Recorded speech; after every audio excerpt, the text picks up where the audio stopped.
Hi. Hi again. My name is Vitaly Sharavatov, and this is my talk, Cognitive Biases and Mental Sets in QA. First, a few things about me. I am quite old. I have 23 years of experience in IT. 13 years I've been doing JavaScript development and some backend development. Did some QA, was an engineering manager for the last 12 years. Then I went to developer advocacy, and I'm a developer advocate now. I'm also a quality enthusiast. I believe that our world and we deserve products of better quality than we see like around us. I also love these creatures, animals of all sorts, and I write a blog. So on pretty much every screen you will see a QR code. QR codes in my slides usually lead to either my articles or videos or something which deepens the information and provides more information on the topic that I'm talking about. Two definitions. First one is for the cognitive bias. It is a systematic deviation from rationality in judgment. So when we quite often or always deviate from rationality, I will talk about it later. And the second one is the mental set. It can be summarized as that if you are used to hammering things, you will see nails everywhere. A little story about me. I once worked for a big company, and it was my first proper engineering management position. And I was a novice engineering manager, little young. And my CTO came to me and said, we need to have performance reviews and grades in our company. This QR code leads to the article I wrote about the bad effects of performance reviews on quality and people morale and pretty much everything. But does everyone have performance reviews in the company? Can you? Yeah, okay, yeah, pretty much everyone. For some strange reason, it's a widespread approach. So he told me, Vitaly, the US Army has grades, Google has grades. These organizations are quite successful at what they're doing. I think we need to implement them. And I said, Pasha, you're smart engineering manager. I know you have like 8 years of experience behind you. I think you're right, let's do it. And so we did it. And I believe that this whole story is about two cognitive biases. First, about the authority bias.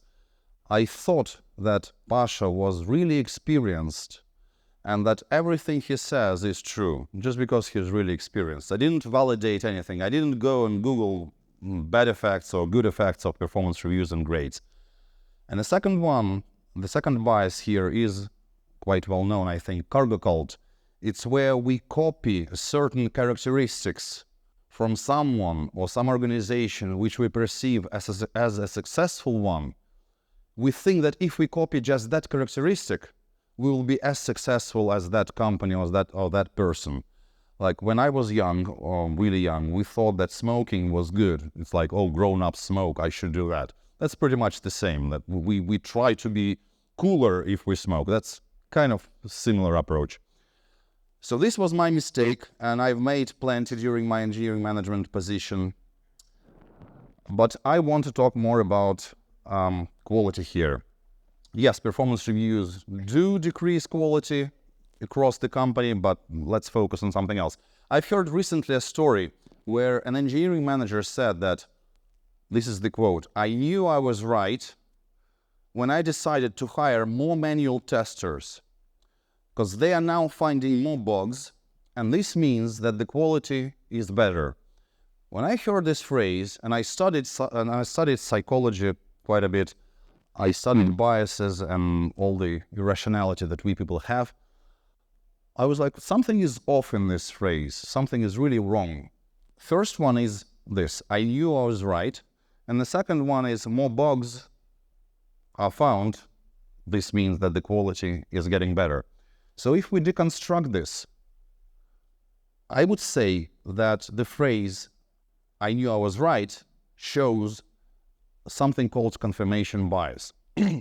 The definition of the confirmation bias is this: when we search or interpret or favor the information, when we're looking at a story, when we're looking at the context, or we're looking at the problem or at the solution, when we're looking at anything, we try to favor the information that confirmed our beliefs. So let's say instead of taking a bus, we took a train, and we managed to get to the place faster. And we say to ourselves, it was the right choice. But maybe it wasn't. And in IT, we do it quite a lot. We rationalize to ourselves, oh, I bought the new MacBook and now I'm more performant. Maybe it's not the case. And yeah, these dogs, they will represent the biases. Once again, the definition: deviation from rationality. The second one is more complex. The manager thinks that if more bugs are found in the development process and testing processes, then therefore the quality is better. In many cases, I would say this is a causal fallacy. So in many cases, I've seen when more testers are added to the team, if the company culture isn't as good as it should be, then developers get lazy. And I've seen it many times, and they just say, I've done the coding, now it's up to you, stupid QA, you test it now. It's your job. So it means that we hired more people, we made the whole collaboration more complicated, they're finding more bugs, and yet the developers make more bugs. So the overall quality of the product isn't getting better. When one might say that if the clients do not find the bugs, if it is the testers who find the bugs, maybe the quality is getting better. But then we have to think about the definition of quality. So the definition of quality is quite simple. It's a match between what's desired and what's produced.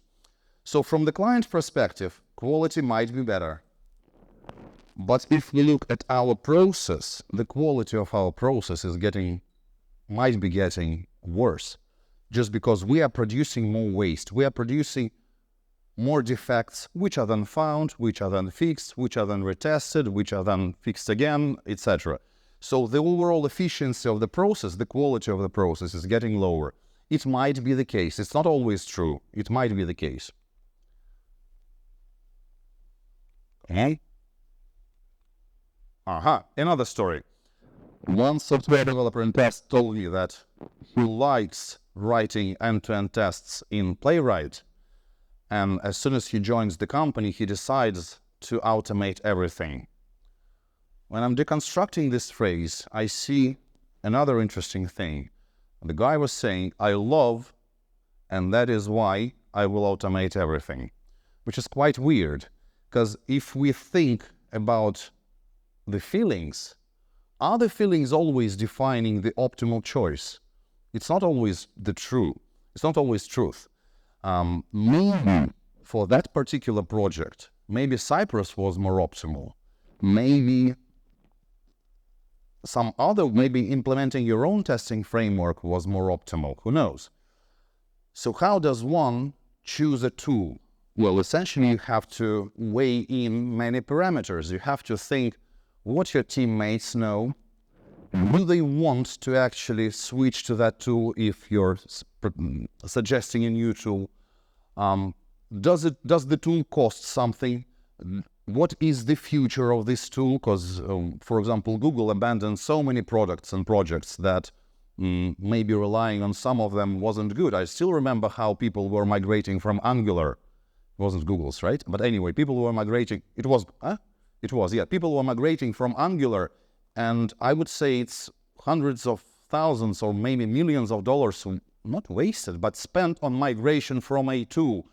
Was it chosen optimally? Who knows? I don't know their context. But when you're choosing the tool, you have to weigh in a lot. You have to compose a table with many tools, and you have to come up with a list of criteria against which you check each tool to find the optimal solution.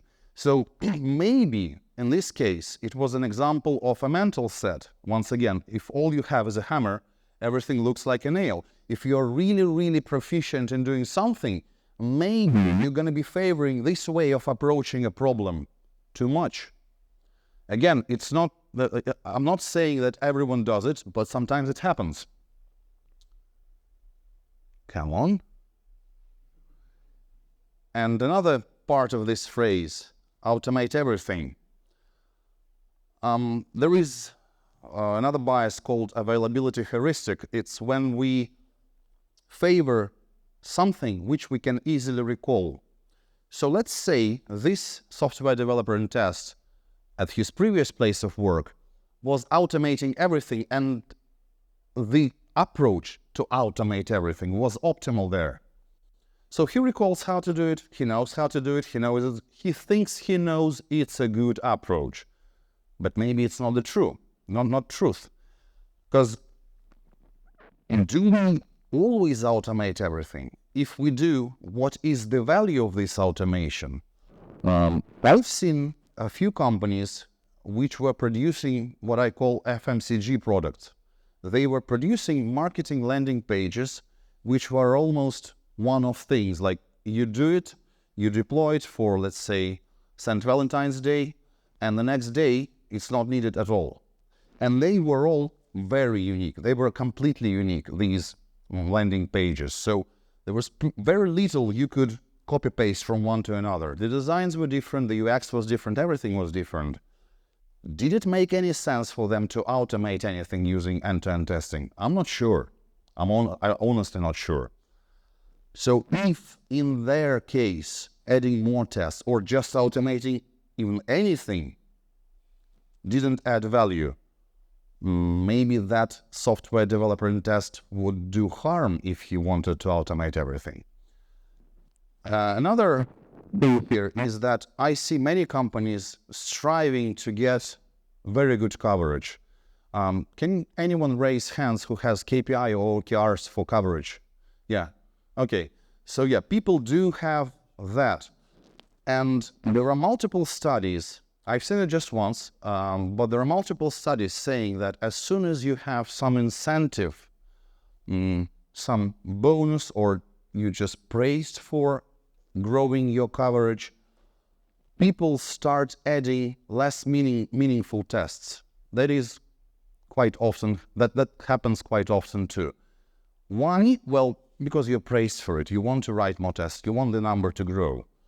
And we don't always have enough time, or we might just get lazy, or we just overwhelmed with work, and we can just write stupid tests. I've seen one project where cutting down, just removing 30% of tests, sped up, like increased the speed of the CI significantly, and there were no bugs found later for the next half a year in those areas that the tests were covering. So the team was supporting those tests when they refactored anything. They were rerunning tests, they were changing tests, they were spending money on supporting those tests which didn't add value, but their coverage was really, really good. And there is a good law, Goodhart law, called Goodhart law. When a measure, any measure, becomes a target, it ceases to be a good measure. It is no longer a good measure. It's studied in economics and sociology, pretty much everywhere. So as soon as you tell to a policeman that you are going to be incentivized for more people you bring into prison, well, chances are the society will suffer from that. And that is the example of the Goodhart law, because that policeman will try to bring to prison more people, even if they didn't commit serious crimes. It happens everywhere. And also what I see is that when the coverage is very high, let's say 70% or 80% and higher, people have sometimes false sense of security. I've seen projects where the coverage was good and sometimes stupid things happened, like things which should have been covered in tests, they had defects. The problem was the tests were too granular, they weren't fully end-to-end, they weren't fully integrational, they didn't test what should have been tested. So maybe instead of 10 tests, each one of them testing something small, there should have been just one test, but testing something bigger. But then the coverage would be lower.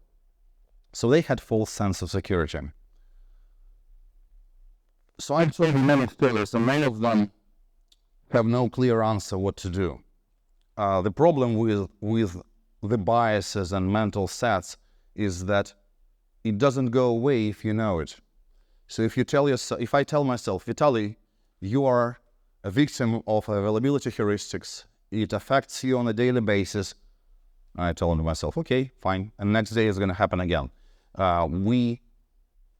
It's really hard for us humans to understand that we are under this influence at the moment when we have to take a decision. And Kahneman proved that our intuition, our fast way of making decision is really fast and yet buggy. Sometimes it's prone to these biases. There is this QR code to the article I wrote about total quality management. The whole approach to assuring the quality of the products and the processes in the organization is well covered and has been well covered for the last 50 years in the works of Deming and other guys. You can learn the theory and you can then take the decision-making theory. It's a good approach, it's very simple. Like the banal approach would be very simple. And revise your approaches, revise what you do. You can, if you care about the processes, you can find waste, experiment on decreasing it. What is waste? Waste is a very simple thing.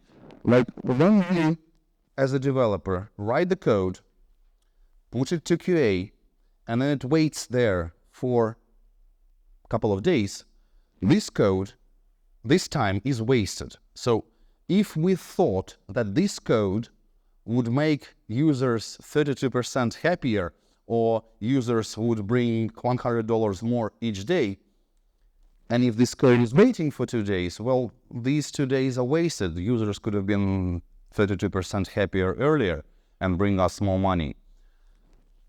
And the decision-making theory, we can just see how your approach, how the approach is, if it is optimal or not. So, for example, as I explained with the code meeting, you can check your Jira and see how much time is spent in each queue. Next one. Yes, that's the simplest approach for checking the waste in the processes. All of you, I think, have Jira or some other ticket system.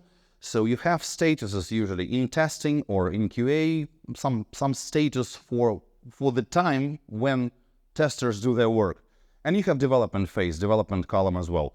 So you can run this simple JQL to see what happened in this month, how many times status was changed from QA back to development. So it is the return. So when you code the ticket, code the feature, then you put it to QA, and testers find some issues in the feature. They return it to you. That's the usual approach if you don't have mobbing or pairing or whatever.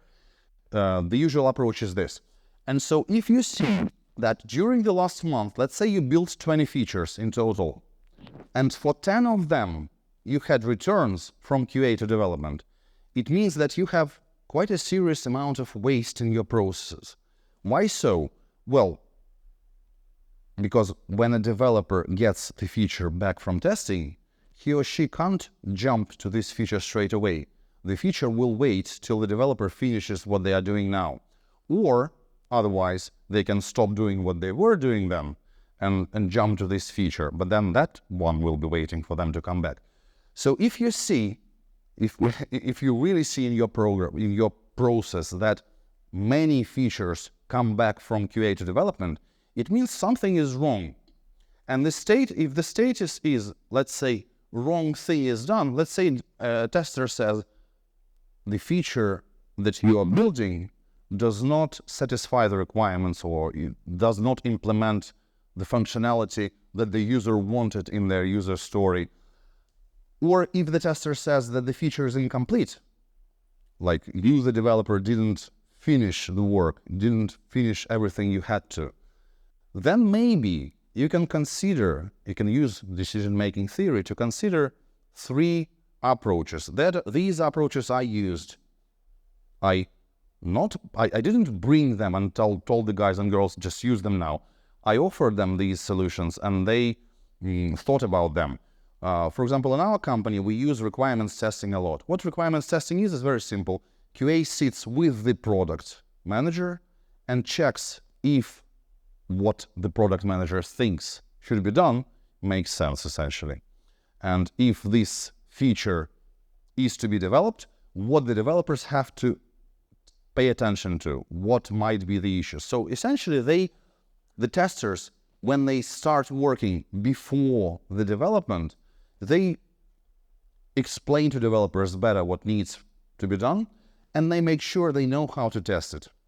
This alone removes quite a lot of returns from testing to development. Another approach is pairing, is when you, the developer, or you, the QA, sit with the developer or with the QA. So essentially, you take the QA, if you're a developer, sit with them together.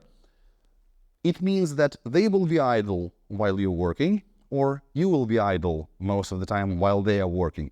But then it means that the time of the return is much smaller because you work in smaller iterations. You are doing something and the tester says, aha, I can see it's going to be a problem here. Let's test it. Let's do it differently.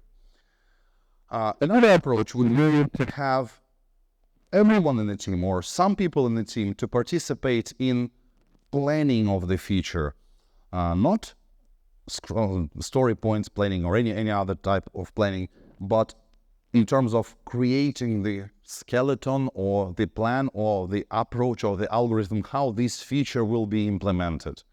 Then pretty much all the issues like wrong thing done or incomplete go away. So see for yourself how many returns you have. If you have multiple returns, see the reasons why. Think if your approach is good. Maybe it's okay for you that 10 features out of 20 come back from testing to development. Maybe it's all right for you. Maybe you shouldn't do anything. But you have to decide for yourself. Don't copy anyone else. And if the reason why the returns are happening all the time is the defects, we started with one of the stories where the manager said that he hired more testers and they're finding more bugs. So maybe developers don't know that quality is everyone's responsibility, or maybe they don't agree with it. Maybe they have other incentives. Maybe they are reviewed on the performance review for the number of features put to testing during the month. Maybe the incentivization should be changed for them to care for quality. Or maybe it's just a matter of educating people on TDD if they want to try it out, if they want to try test-driven development. It does improve quality quite often. Or maybe they have to do some unit testing. Once again, you have to consider options. If you see that testers find many mistakes in your code, then you have to fix it, then you have to put it back to them. You have a lot of waste in your process. Maybe you can change something so that you produce code of a better quality in the first place. These are the biased dogs. This is my LinkedIn. I advise everyone to be rational. And it's not just because I think it's virtuous to be rational, but I also think that when we do our job properly, we are more proud of it. And when I tell my daughter, look what I've done, or tell my mom, look what I've done, and I'm proud, well, it makes me happier. And when you're happy, you just have more motivation and it's just better life. Next one.